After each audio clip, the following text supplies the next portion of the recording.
আমরা সরকারের কাছে দাবি জানাবো তাদের সঠিক স্বীকৃতিতে যেন দেওয়া হয়।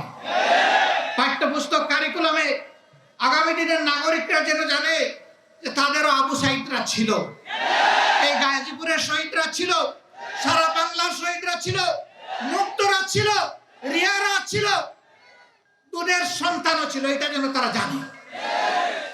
এই জন্য যারাই লড়াই করেছে দেশে বিদেশে সব জায়গায় সবাইকে অভিনন্দন জানাই। সম্মানিত ভাইয়েরা, আমরা দাবি করি প্রত্যেকটা শহীদ পরিবার থেকে কমপক্ষে একজনকে যেন এই সরকার সম্মানজনক চাকরি তাদের হাতে তুলে দেয়। লড়াই করে যারা আহত হয়েছে, পঙ্গু হয়েছে, তাদেরকেও যেন সম্মানজনক চাকরি দেওয়া হয়। তারা যেন আজীবন কারো করুণার পাত্র হয়ে না থাকে, তার যোগ্যতার বলেই যেন সে পরিবারকে আল্লাহর সাহায্য নিয়ে সামলাতে পারে। আমরা এই দুই জায়গার দাবি অত্যন্ত স্পষ্ট রাখলাম। সরকার আশা করব আমাদের এই দাবির প্রতি তারা সম্মান প্রদর্শন করবে।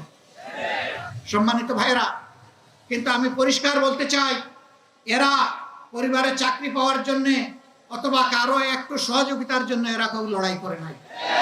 এরা নিঃস্বার্থ লড়াই করেছে জাতিকে সম্মানিত করার জন্য।